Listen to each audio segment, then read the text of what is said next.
What if the city you walk through every day was built on top of another one? Older, darker, and never truly gone? The pavement still felt warm when I first knelt beside the crack in the stone. Above me, the city pulsed with light, horns, footsteps, the weight of 1,000 lives moving forward. But just beneath it, not even a meter below, the ground told a different story. A colder one, older. I brushed away the dust, and there it was. A staircase leading down into silence. Every city is built on something, layers of time, layers of forgetting. But what if beneath your favorite cafe, beneath a crowded sidewalk, beneath the places we trust to be solid, there are other cities, older ones, stranger ones, still breathing in the dark. In this expedition, we descend through sealed vaults and sunken temples, through flooded chambers and tunnels no map dares to name. Beneath the busiest streets on Earth lie stories not yet finished, secrets buried by design or by fear. You are not just watching this. You are part of it. This is your lantern. This is your step forward, and the ruins are waiting. Let us begin.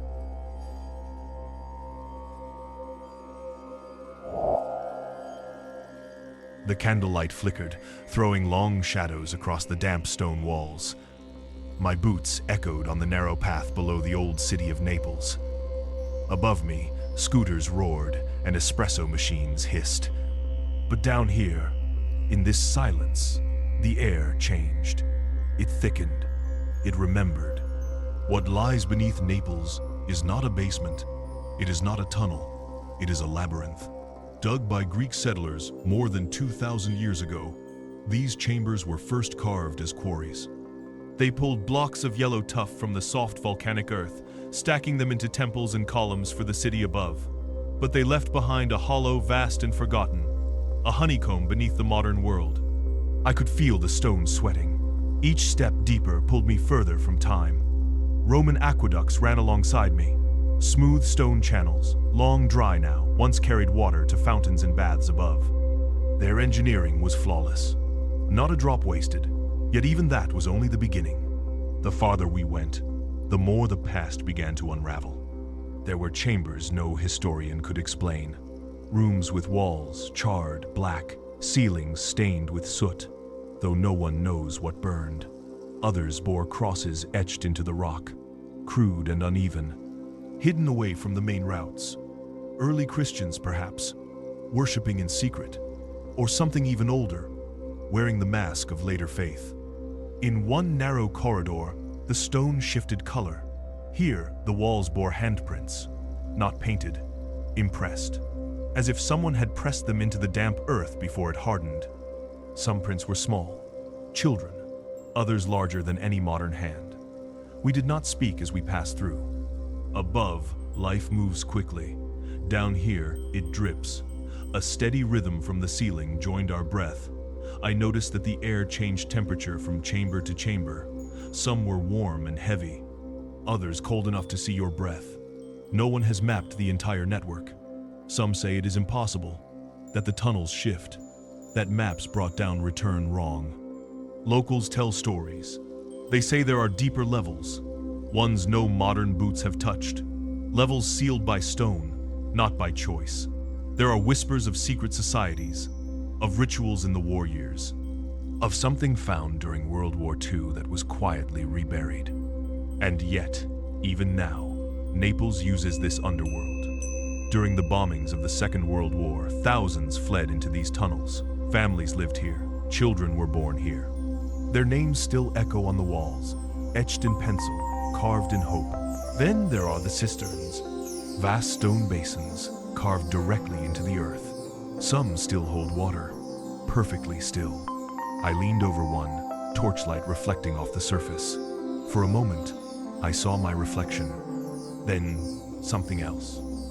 A shimmer, a ripple with no sound, no cause. I blinked, and it was gone. Perhaps it was only the candle, or perhaps this city remembers more than we can understand. As I climbed back to the surface, the sound of scooters returned, the scent of coffee, The world resumed its pace, but underfoot, beneath each cafe and apartment, the labyrinth still waits. Its stories etched in silence, in stone, in shadow, and somewhere deeper, below even that something older still sleeps.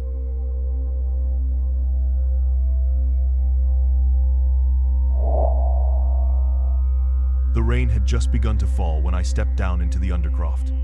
Outside, the glass towers of London shimmered under silver clouds. But beneath the streets, in a chamber lit with soft amber, time bent backwards, the city's noise dulled, the ground pulsed with something far older than empire. They found it by accident. A dig for a new office building in the 1952nd struck stone where there should have been nothing. And not just stone, a structure, an altar, and then a temple. The Temple of Mithras. He was a god few speak of today. A god of light, some say. A god of contracts, warriors, initiation. Others say something darker. Mithras came from the east, possibly from Persia, and was adopted by Roman soldiers. But unlike Jupiter or Mars, Mithras asked for secrecy. His followers met underground, always underground.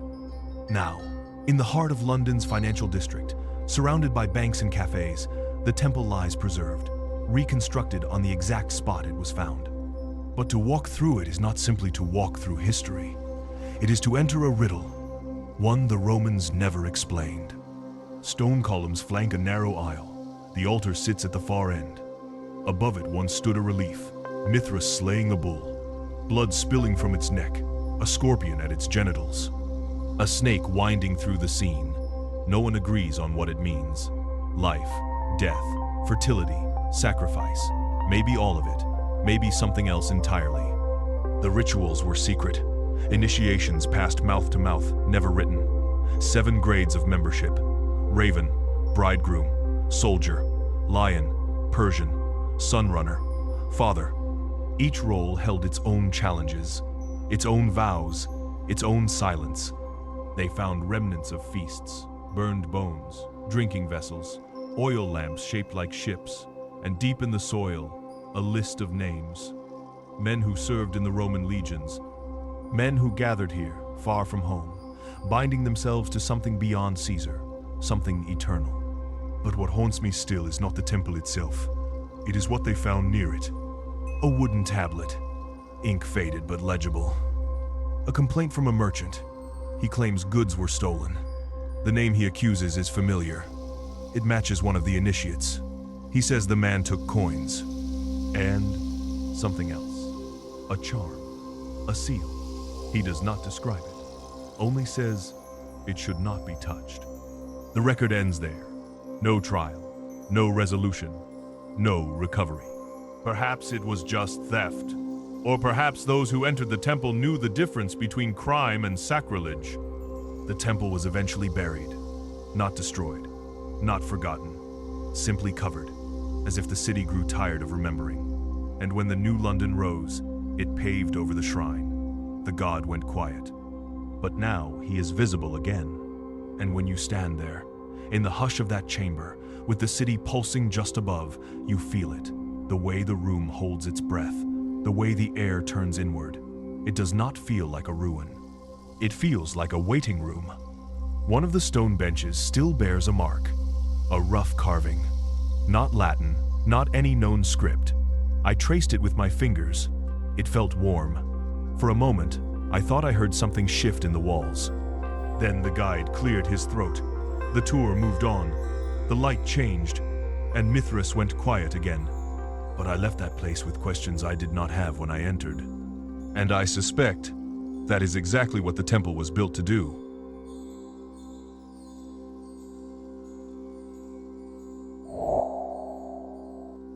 The storm had passed by morning, but the city still smelled of wet concrete and cedar. Rainwater ran down the gutters of Pioneer Square as I traced the edge of an old alley. I followed it to a rusted grate, then down a narrow staircase. What I found was not a basement, not a cellar. It was a street, an entire street, buried alive. This was the old Seattle, the one they tried to leave behind. After the Great Fire of 1889, the city burned almost entirely to the ground. Buildings collapsed, boardwalks disappeared into ash, and when they rebuilt, they made a choice. They raised the level of the new city. They laid fresh roads on top of the ruins, but they did not demolish the old ones. They simply covered them. What remains below is a time capsule, a labyrinth of sunken storefronts, hollow sidewalks, and forgotten rooms. You descend through a trapdoor, and suddenly, you are standing in 1890. Brick arches still line the halls. Dusty glass windows still display faded hand-painted signs. A saloon, a tailor, a pawn shop. Their doors sealed shut, their stories still breathing. The air smells like old paper and damp wood. It is cooler here, and quiet. The kind of quiet that hums. My footsteps echoed against brick. Overhead, the ceiling is reinforced by wooden beams, but light seeps in through strange glass tiles set in the pavement above. They were designed to glow like skylights for the buried city. Amethyst-colored and set in iron frames, they cast a soft purple glow that feels more like candlelight than sunlight. I pressed my hand to the wall. The bricks were still warm from the old heating pipes that run through the tunnels. Some still work. Others tick with a slow, lifeless rhythm. There are stories of rooms back here that no one ever opened after the rebuild. Apartments still furnished. Beds still made. A piano sealed in silence. One corridor led to a collapsed passage, half buried in soil. Graffiti on the wall read, "Time walks here." No one knows who wrote it, but it felt true.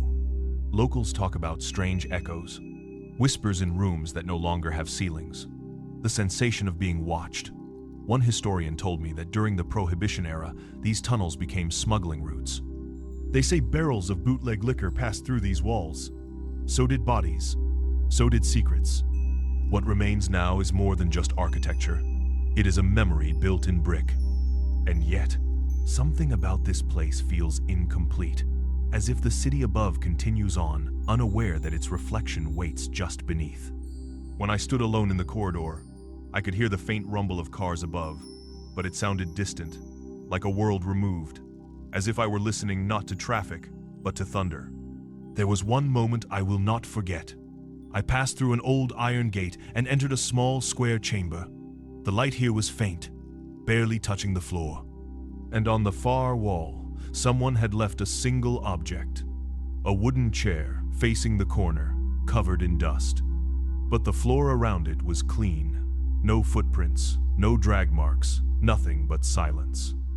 I stood there for a while, not speaking, not moving, just listening, hoping the room might speak back. It didn't. But as I climbed the stairs and returned to the modern street, the sky broke open with light.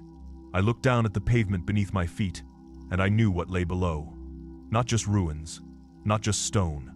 A memory, preserved in shadow, and still watching.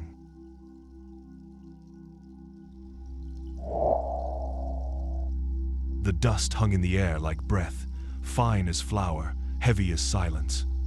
I stood at the edge of the pit and looked down into a city of stillness. Rows of soldiers, thousands of them, carved from earth. Frozen in time, each one different, each one watching. This was Xi'an, once the seat of the Qin dynasty, and what lay beneath its fields was more than an army. It was a message, a monument, a warning. The main site is famous. Discovered by farmers digging a well in 1974, they struck a head first, then a shoulder, then an entire legion of terracotta warriors, lined in perfect formation, guarding the tomb of China's first emperor, Qin Shi Huang. But the real mystery lies beyond the lights, beyond the ropes and guidebooks. Outside the official complex, beneath nearby schools and neighborhoods, more fragments have been found. Smaller pits, isolated figures, hidden chambers with only a handful of warriors, some standing in strange poses, others holding tools never seen in the main tomb. There is one, buried beneath a modern factory, whose hands are not shaped to hold a spear. They are open, as if offering something, or asking for it. In another pit, one soldier faces away from the others, not toward the emperor, but outward, toward the surface. Scholars argue about these finds. Some say they were built in secret, test models, training pieces, but others believe they served a different purpose, not for war, for protection, or something else entirely. No records describe these outer sites, no plans survive, but the soil remembers, and what the soil has begun to give up has stirred more questions than answers. A local archaeologist told me in confidence that ground scans suggest dozens of unopened chambers remain scattered across the region, some beneath homes, some beneath busy streets, but few can be excavated, either for political reasons or because the emperor's tomb itself, still sealed, looms nearby. According to legend, it is surrounded by rivers of mercury and traps designed to kill intruders. But what if the traps were not meant to protect the emperor? What if they were meant to contain something? There are inscriptions on some of the lesser-known warriors. Short, crude, scratched, post-firing. Some appear to be numbers, others are symbols not found in any known Chinese script. A linguist suggested they resembled celestial coordinates, star maps. If true, then who marked them, and why? One theory suggests these outer warriors are not part of the emperor's burial plan at all, that they were added later, quietly, secretly, perhaps by those who knew something even the emperor did not. When I visited one of these off-map sites, a private dig on the edge of a construction zone, I was told to speak softly, not because of the work, but because the ground hears. The lead excavator handed me a shard, a piece of an archer's arm. It was warm, though the air was cool. "Everything is alive here," he said, "just not in the way we understand." That night, I walked alone near the main tomb. The moon rose behind thin clouds. The ground beneath me pulsed with silence, and I felt something I could not name. Not fear, not awe. Something between. A history that resists closure. A past that watches. Another piece of the puzzle, unearthed, but not yet understood.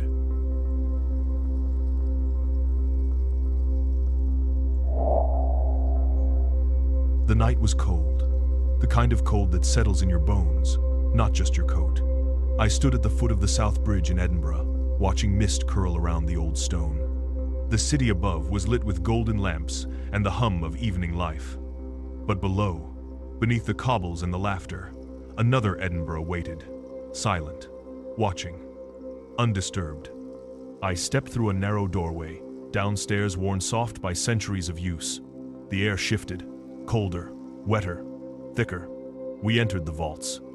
Built in the late 1700s, these underground chambers were meant to store goods, wine, tools, supplies. But moisture seeped through the stone, and the merchants moved out. That is when the shadows moved in. For years, the vaults became a no-man's land, home to the forgotten, the desperate, the unwanted. Families crammed into lightless rooms, thieves carved tunnels from vault to vault. Smugglers traded goods in whispers, and deeper still, rumors speak of rituals. The walls are close here, too close. Each chamber bleeds into the next, linked by crude doorways and blind alleys. The sound of dripping water follows you, echoing off stone like footsteps just out of sync with your own. I reached a chamber they call the Watcher's Room, small, circular. Its only furniture is a stone shelf carved directly from the wall. Some believe it was once used for offerings. Others say it was an altar. The guide did not speak much here. He just watched us quietly as we explored. One of the stones in the corner bore markings that did not match the others. Less worn, sharper. I ran my hand across them. They formed a spiral, not decorative, directional. But there was no door where it pointed. Only solid wall. Another chamber held a row of rusted nails driven into the stone. No one knows why. They are old, bent, and spaced like a pattern, a signal, or a seal. In the deepest vaults, the air changes again. It is not just damp, it is metallic, like blood in water. And there, I found what I was not prepared for. A child's shoe, leather, torn at the heel, covered in soot, left on a ledge near a blackened wall. The guide said nothing when I pointed to it. He only nodded. Locals whisper of the body snatchers who once worked these tunnels. They would steal corpses from graves and deliver them through these vaults to surgeons above. Sometimes whole, sometimes not. Some say parts were taken not just for science, but for something else, something older than medicine. At the height of its use, more than 400 people lived in these vaults. No light, no sanitation, no help, just walls. Some of their names are scratched into the ceilings, often repeated, as if written in prayer. In one chamber, a ceiling stone bears a handprint, burned black. It does not fade. I stood alone for a moment, after the group had moved on.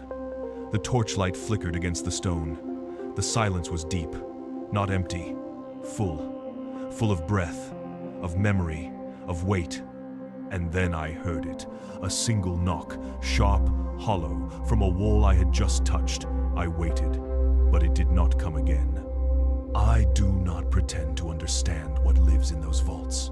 History, suffering, imagination, perhaps all of it, perhaps more. But I know this. Edinburgh above sings with stories, but Edinburgh below keeps its secrets in stone. And sometimes it knocks back.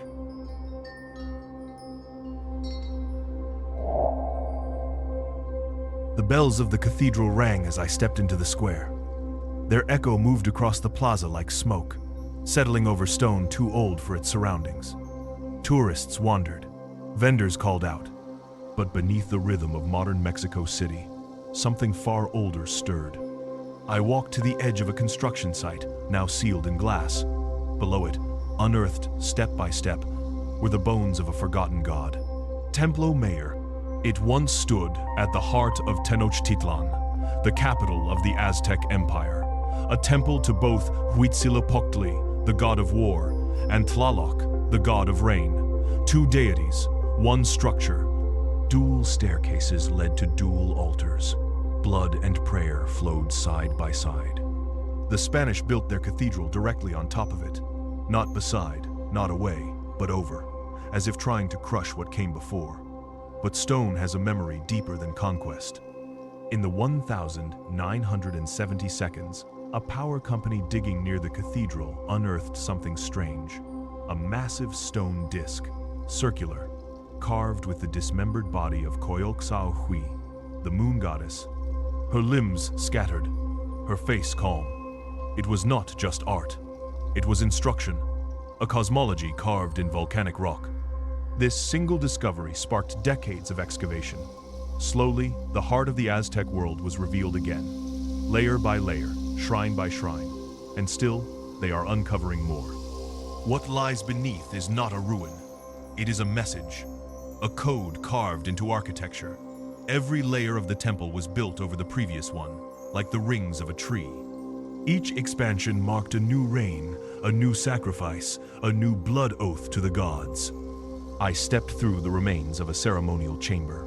The walls were etched with symbols of fire and water, life and death, balance and destruction. In a small alcove, a collection of offerings had been found.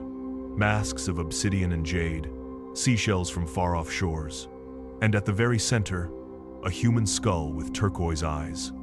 The guide paused here. She told me the temple still moves, not physically, but spiritually. People report dreams after visiting, visions. Some even return, compelled, unsure why. There is a staircase they unearthed recently, leading nowhere. It ends in a blank wall, but the wall is not blank. Under the right light, it reveals carvings too faint for the eye. They form a spiral, not unlike the one I saw in Edinburgh. Different cultures, different gods, but always the spiral. Beneath the cathedral, they found more. Walls filled with skulls, not placed.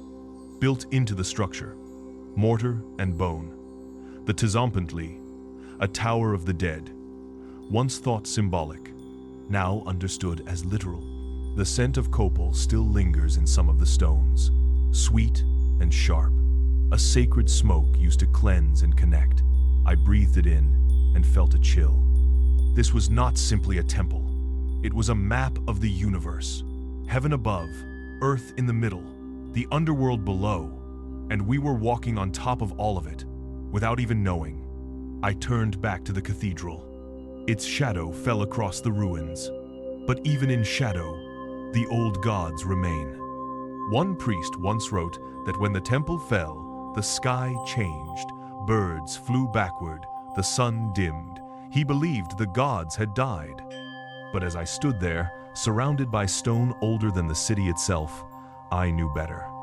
The gods do not die. They wait.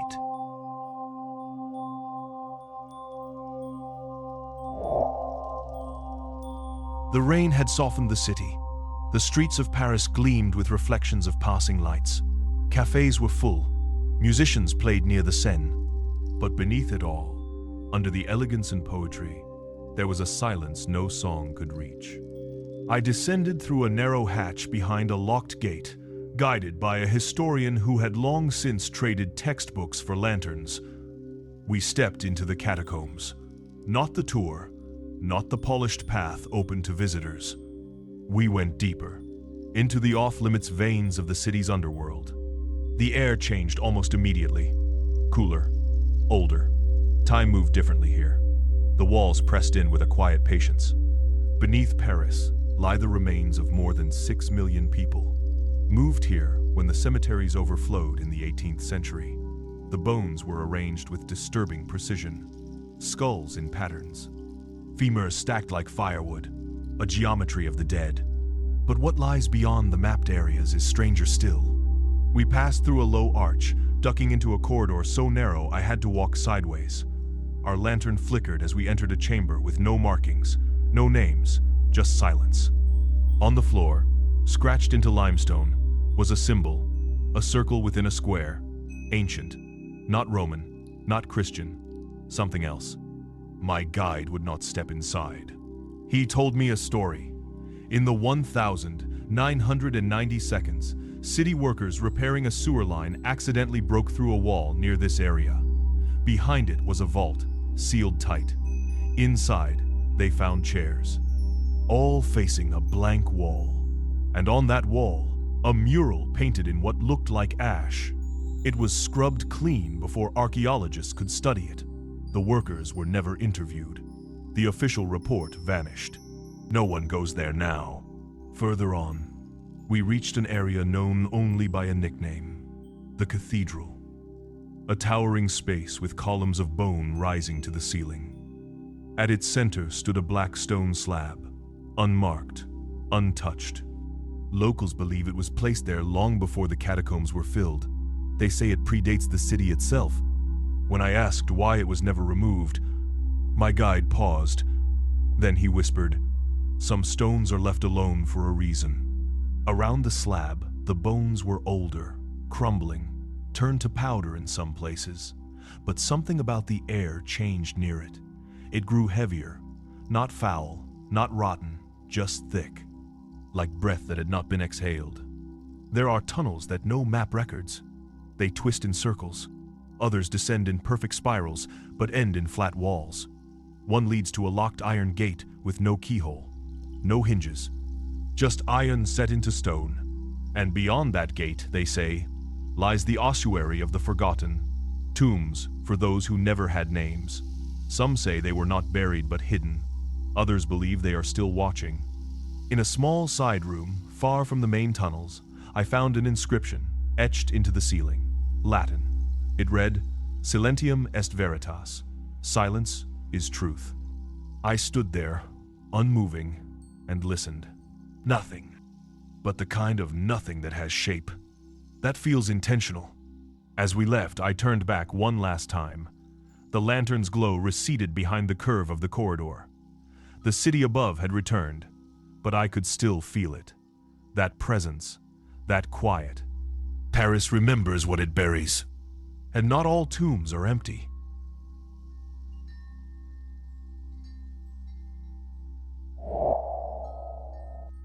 The street was loud. Buses hissed. Vendors shouted.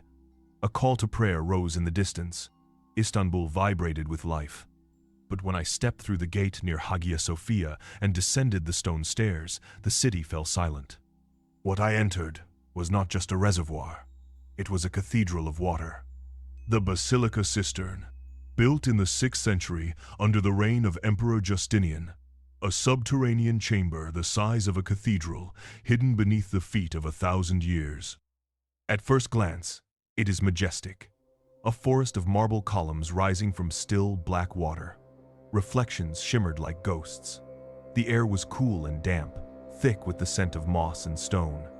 But the longer I stood there, the less it felt like a structure, and the more it felt like a presence.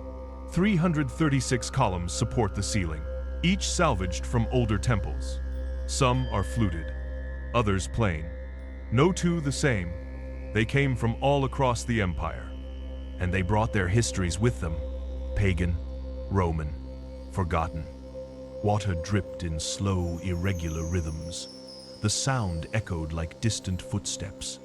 I followed a raised wooden walkway across the cistern floor. The surface below was mirror still, too still. It felt less like water and more like a veil. At the far end, tucked away in the shadows, are 2 columns unlike the rest. Their bases are carved with faces, not Roman, not Christian, Medusa. One lies sideways, the other upside down. No inscription explains them. No record survives to justify why they were placed that way. Some say it was symbolic, a gesture to nullify the myth. Others believe it was to bind something. A gaze turned inward, a curse suspended in stone. I crouched beside the water and looked closer. The reflection of Medusa's face shimmered, but it did not ripple, not like the others. It remained sharp, fixed, even as the water shifted. I felt watched, and I was not alone in that feeling. Locals tell stories, tourists who lose their way on the walkway, guides who hear whispers in the echo. One worker claimed to have seen footprints forming on the surface of the water, dry, pressed in reverse, as if someone had stepped backward, out of time. There is another myth, that beneath the cistern lies a deeper chamber, inaccessible, sealed in the oldest phase of construction, a circular vault that was never meant to be entered again. Some say it holds a relic, others say it holds nothing, and that the nothing itself is what was being guarded. Records show the cistern was forgotten for centuries. Locals in the Ottoman period would lower buckets into their basements and pull up fresh water. Some even claimed to catch fish, all without knowing they were tapping into a sunken world beneath their homes. Now, the cistern is lit softly, turned into a museum, but its heart remains untouched. You can feel it in the stillness, in the way your voice does not echo as you expect, in the way time slows, just for a moment. I stood at the edge, watching droplets fall from the ceiling and vanish without sound. The city above was ancient, but this place felt older still, older than empire, older than story. A pool of memory, a shrine to silence, and at the center of it all, a face carved in stone, eyes closed, but never blind.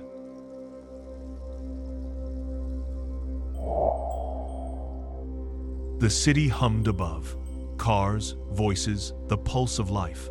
Yet when I stepped into the soil, the hum dulled. It became a whisper. I carried a shovel and a scanner. I carried patience, and I carried faith that the earth itself could still speak. Legends speak of a tower buried beneath Baghdad. Not the Tower of Babel exactly, but an echo of one. A ziggurat older than memory. Some believe it is a remnant of Babylon's Etemenanki. Others believe it is part of a hidden system of sanctuaries, swallowed by sand and war. Officially, the greatest ziggurat near Baghdad is in Akarkuf. The structure at Dur Kurigalzu, built by the Kassite king Kurigalzu I, stands as a relic west of the city. Wikipedia +2. Amusing planet +2. But here, in the shifting layers beneath modern Baghdad, I sought something older, something veiled. I descended into a narrow shaft bored through modern concrete. The air smelled of dust and damp brick. The deeper I went, the heavier the silence became. My scanner glowed red in the gloom. It pulsed. The walls held clay bricks, some stamped with cuneiform marks I could not fully read. some scorched, as though fire once licked through here, others bare, smooth. Then I found the curve, a gentle sweep of masonry behind fallen debris. Not a modern curve, an architect's curve, a spiral wall bending inward. The scanner jumped. I traced the sweep. It arced downward. I followed it. Every step deeper was a step through centuries. Below the foundations of modern Baghdad, below utility lines, beneath foundations, the spiral led to a chamber. Its ceiling low, its floor cracked, yet intact. At its heart rose a column of mud brick, tiered like a miniature ziggurat. 5 levels, each narrower than the one beneath. But even that small tower seemed too large for this room. It reached toward cracks in the ceiling, as though asking for room. Around its base, fragments, incense burners, bits of glazed brick, a shard of shell, a broken cylinder seal with the name of a king I did not know. I circled the structure. Each face bore reliefs, not complete, faded, some lines still legible. Lines of a storm, wings, a bull stepping, a staff held high. I leveled my light upward into the darkness above. Somewhere above this ceiling could be the rest of the tower, or the chamber above it, or nothing. The ceiling itself had seams, as though designed to be removed. I knelt and ran my fingers on the base. The bricks felt warm, though the air was cool. I realized then I was touching layers of history. Layers built, rebuilt, buried, built again. I found a small niche in the wall. Inside, a bowl. Clay, cracked. But inside it, residue. A black powder. I collected a sliver of it with a swab. I would analyze it later. It might be charcoal, or incense, or something older, something unguessed. In the corner of the chamber, half hidden by rubble, I saw an inscription, very shallow. 2 signs. The first I recognized, Enlil, the old god of air and wind. The second I could not read. Whatever this structure was, it was not a domestic shrine. It was not a tomb. It was a message. Above, the traffic rumbled. The mosque calls echoed. The city lived its chaos. But here, behind feet and foundations, was a silence that held promise. I placed a lamp beside the base. The shadows of tiers stretched in concentric light. The spiral wall curved away into darkness. If I waited, I thought, I might see the rest shift. The tower might continue downward. But I had to leave. I ascended slowly, stopping at ledges, touching bricks, listening. The hum returned as I neared the surface. Cars, voices, wind. When I emerged, the skyline glowed under dusk. But beneath it, under stone, under earth, the ziggurat remains, perhaps sealed, perhaps waiting. For in the lands of Mesopotamia, the earth preserves more than ruins. It preserves remembrance. And sometimes, the tower does not fall, it simply retreats.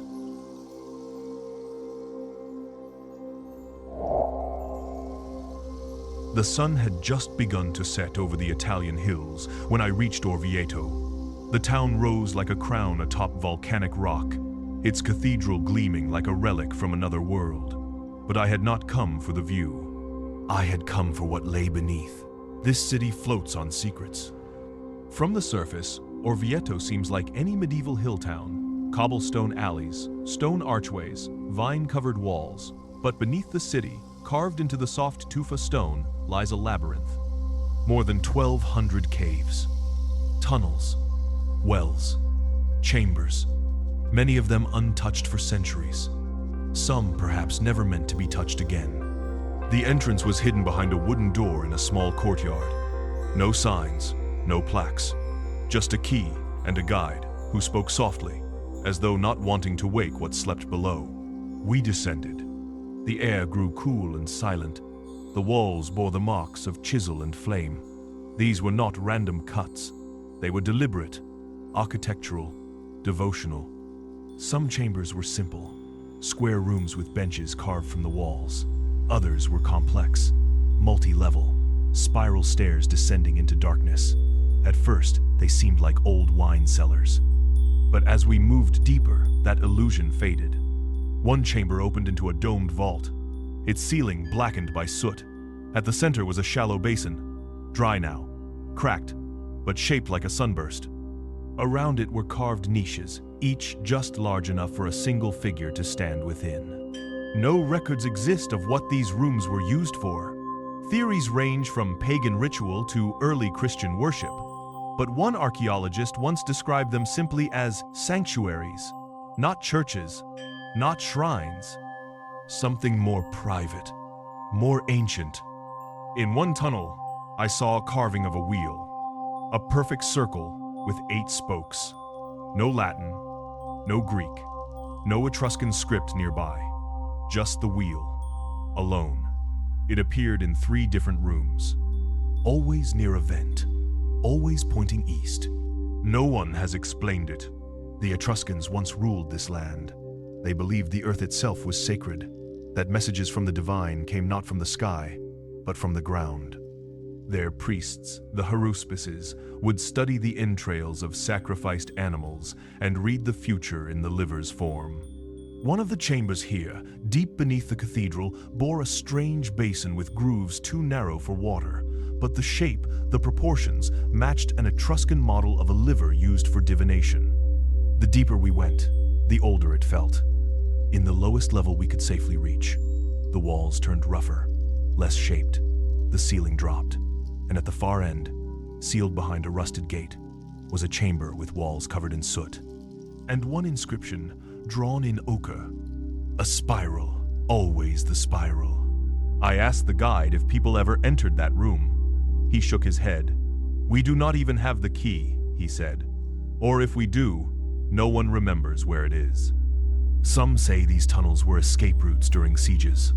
Others say they were hiding places during persecution.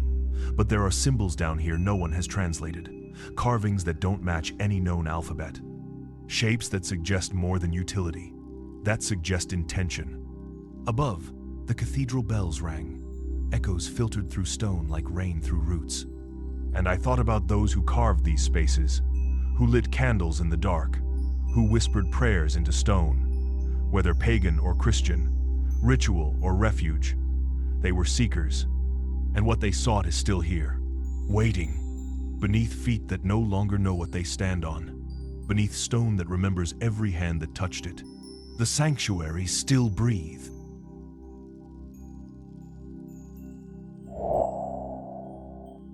The Ganges shimmered in the morning haze.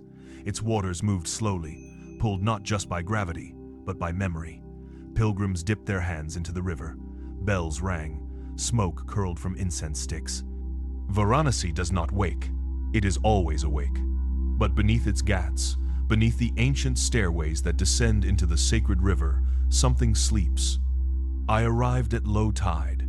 The river had pulled back just far enough to reveal a cluster of stone steps normally hidden. They led down into the water, then disappeared. On either side were fragments. Pillars, half submerged. A carved lion's head, smoothed by centuries of current. The top of a temple spire, almost fully buried. Only its crown visible above the mud. This was not erosion. This was architecture. Still standing. Local divers have known about the submerged temples for generations. They speak of them in hushed tones. Temples claimed by the river. Some say they sank during floods. Others say they were pushed beneath the surface during foreign invasions, hidden to protect the gods. But no written record names them. No inscription marks their loss. I met with a team of underwater archaeologists. Quiet men, thoughtful, respectful. They invited me to observe one of their dives. At the edge of the Ghat, we watched as they lowered themselves into the water, disappearing below the ripples without a sound. They returned 40 minutes later, eyes wide. Beneath the murk, they had found more than walls. They found a full mandapa, a pillared hall still intact, covered in algae, encrusted with sediment. But standing and carved into the walls were deities no longer worshipped, figures out of sync with the modern pantheon, some with extra arms, others with faces that were part human, part something else. Guardians, perhaps, or remnants of a cult long dissolved into the greater sea of Hindu tradition. The current made photography difficult, but they managed to capture one image. A stone eye, part of a massive face. It stared forward with calm intensity, as if waiting to be seen again. The archaeologists were cautious. Not because of danger, but because of uncertainty. The temples are sacred, even buried, especially buried. To disturb them is to touch something still alive in the minds of millions. And yet, they continue to find more. Just beyond the main Ghats, scans revealed another set of structures, misaligned with the city's modern geometry. They sit under residential buildings now, their shapes visible only through anomalies in the soil. Perfect squares, repeated patterns. Architecture that does not match the Mughal, the British, or the modern Indian footprint. Some believe these ruins date back to before the known city, before recorded kings, possibly even pre-Vedic, a time when river and ritual were one. In a small room at the university, I examined a collection of stone fragments pulled from the mud. One bore the shape of a lotus, another, a spiral, always the spiral. As if this symbol had passed through continents and beliefs, resurfacing wherever time tried to erase itself. I stood again at the edge of the river. The tide had begun to rise. The steps slowly vanished beneath the water, one by one. The temple's crown submerged, its final breath drawn. And I realized something. The city above lives in time, but the city below lives in memory, in silence, in water. The temples may be buried, but they are not gone. They are simply waiting for the river to reveal them again.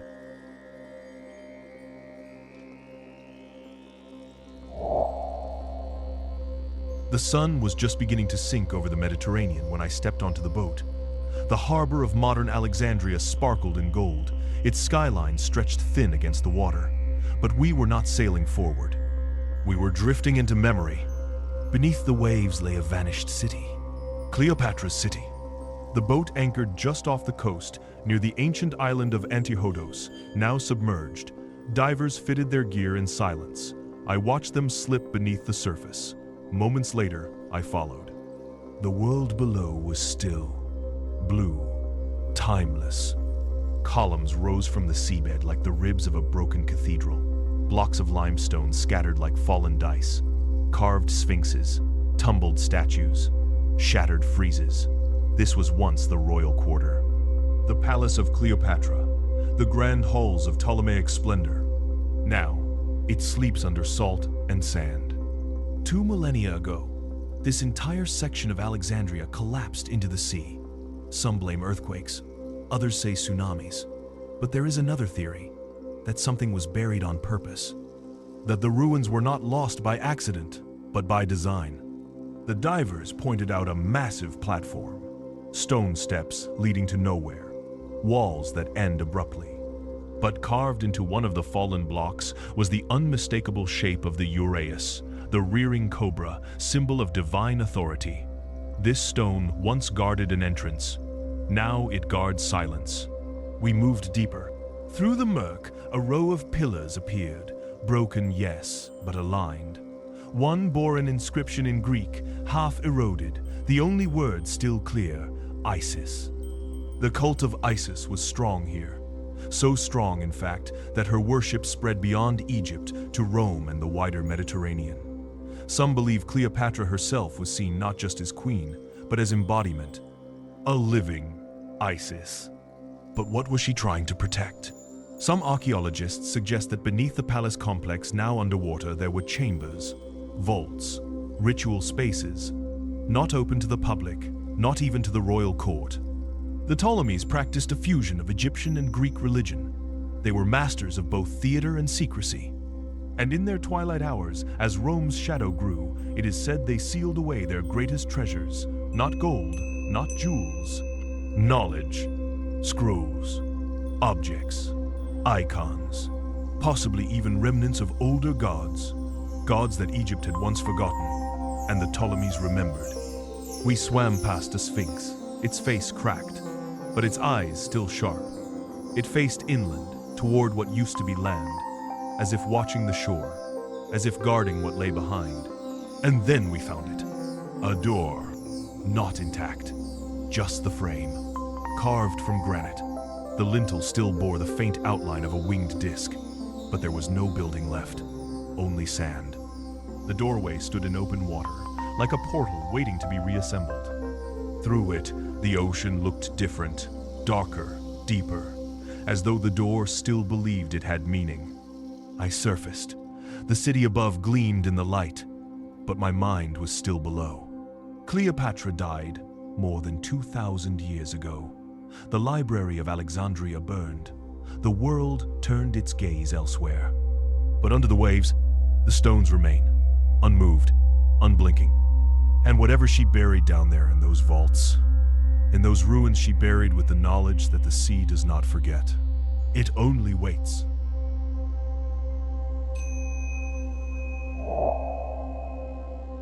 Beijing rises in layers. Dynasties built on dynasties. Roads over ruins, temples beside towers. But not everything ancient is above ground. Some of it lingers beneath the memory of empire, beneath the weight of stone. And some of it was never meant to be found. I entered the tunnel through a door I was not supposed to open, a side passage in a disused military facility. My guide, a historian turned urban archaeologist, said nothing as we descended. Only that the air would change. And it did.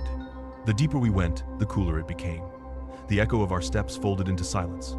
These were not sewer tunnels. They were constructed with precision. Smooth brick, mortared seams.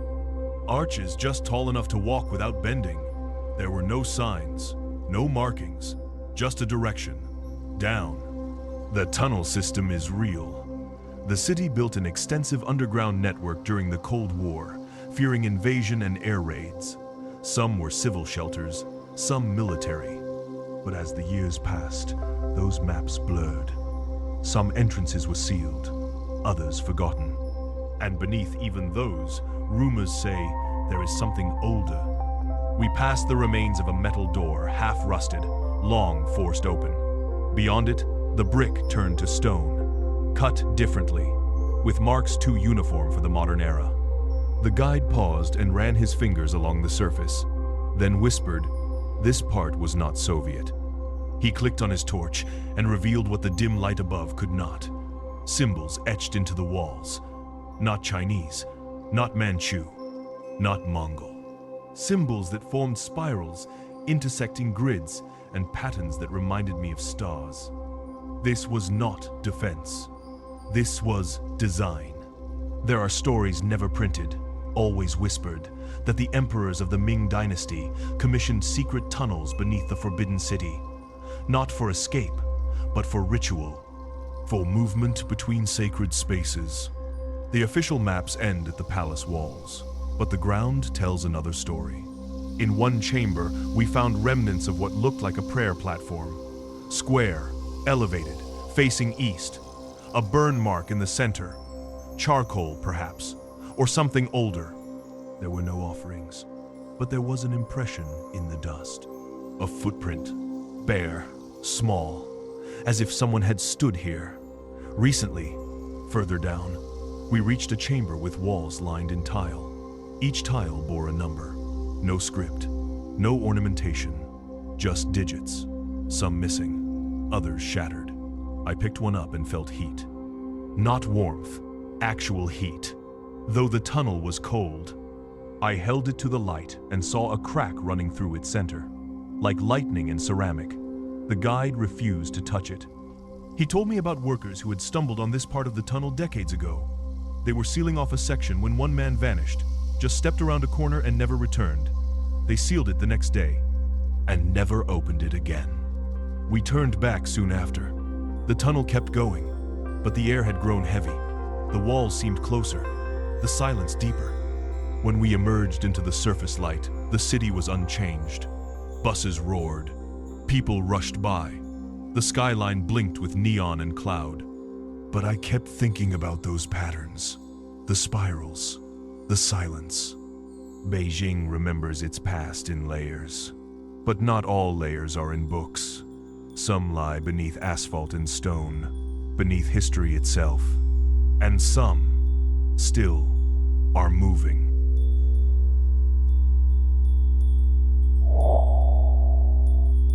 The wind carried a chill through the alleys of Old Town Prague. The streets were quiet, slick with recent rain, the lanterns flickering against cobblestone. Above me, the astronomical clock ticked with ageless patience. But beneath me, below a quiet bookstore, something far older than time itself had been disturbed. It began with a renovation. The shopkeeper had planned to expand into the basement, break down a wall, create more storage. But the first swing of the hammer struck not plaster, but stone.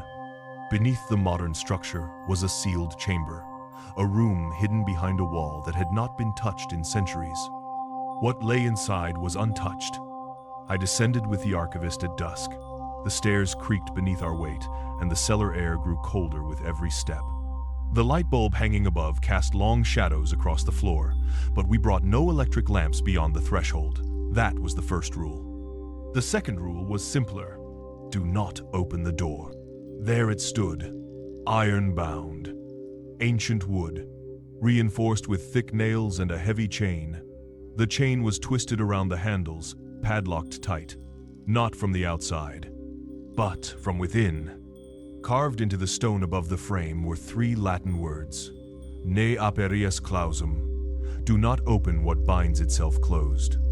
The room beyond had no records, no historical mention, but the cellar around it bore marks of alchemical use, burn patterns on the floor, rusted instruments, diagrams etched into the stone, circles, geometric patterns, a blending of symbols, Jewish, Christian, and something else, something older. One table bore a journal. Its pages were fragile, browned with age, but still legible. The writing belonged to a man named Elias Calder, a name that appeared nowhere in the records of Prague's alchemists. He wrote of a threshold, a point beyond which knowledge ceased to be knowledge, only reverence, only risk. He spoke of the chamber, not as a workspace, not even as a prison, but as a vessel. Whatever it contained, it was not stored, it was sealed. The entries became increasingly erratic. One line repeated again and again. It asked to be closed, followed by one more line. The chain is not for us. The chain is for it. I stepped closer.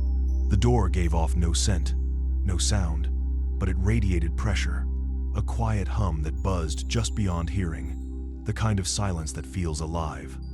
The archivist told me about the workers who opened it briefly in the early 1900s.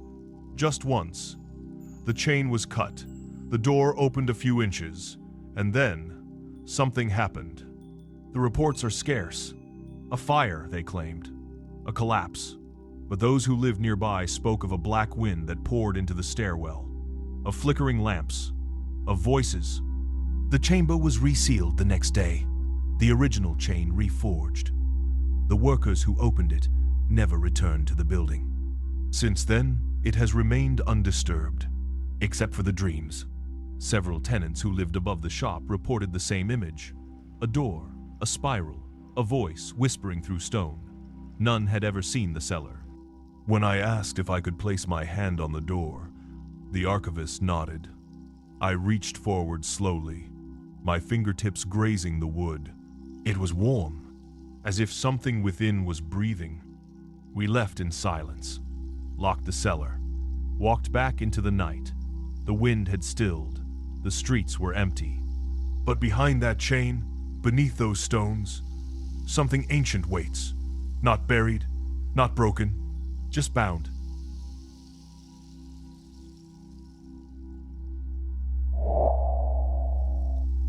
New York never stops moving. The subways roar, the streets pulse, even the sky, lit by aircraft and advertisement, never fully goes dark.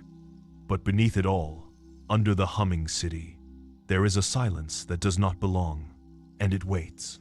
I first heard about it from an engineer, someone who worked on the lower subway levels beneath Manhattan. He mentioned a section of tunnel not listed on any schematic, a vault sealed decades ago. Brickwork different from the rest, older, thicker, uneven. He said it gave him chills. So, I searched. I found the entrance behind a forgotten maintenance door deep in the financial district. Past rusted scaffolding and flaking tiles, behind a locked grate, the walls began to shift. The air turned cold. The brick changed color. These were not subway bricks, they were Dutch. Older than the trains, older than the city. They led to a vault, arched, hollow, undocumented. Inside, the noise of the city vanished. No rumble, no hum, no dripping pipes, just stillness. It was not a large space, no more than 20 feet across, but it felt vast. The air was heavy, dry. Dust floated like ash in the flashlight beam. The walls were carved, not deeply, not artistically, just scratched. Layers of symbols, some familiar, some not. Arrows, spirals, the number 3 repeated again and again. One corner held a pedestal, or what remained of one, stone, cracked, bare. Around it, traces of ash, not soot from a fire, something finer, burned and carefully placed. The far wall bore a message, faint, scratched in block letters, not recent. We are beneath the boundary. It does not rise. It waits. No date, no name. I spoke to a historian at Columbia University. She had seen photos of similar markings discovered during the construction of the city's earliest sewers. At the time, they were dismissed as graffiti. But the style matched older carvings found in Native American sites near the Hudson. And something even older, something unnamed. She called it pre-memory. The vault was never connected to the rest of the subway system. Not officially, but it sits at a crossroads, a point of strange convergence. Old Dutch foundations, Revolutionary War tunnels, prohibition cellars, layers of history stacked in silence. And in one corner, carved above head height, a word I still cannot explain. Selenite, a crystal, a mineral known for its softness, for its translucence, but also for its use in ritual, in cleansing, in channeling. Why was it written here? And why in English, when the rest of the markings were not? I stood there for nearly an hour, listening, watching, breathing. The light from my torch cast long, shifting shadows. At one point, the beam dimmed, not flickered, dimmed, as if something stood between me and the light, but nothing was there. When I turned to leave, I felt the shift, the change in pressure, the cold easing, the hum of the city returning through the brick.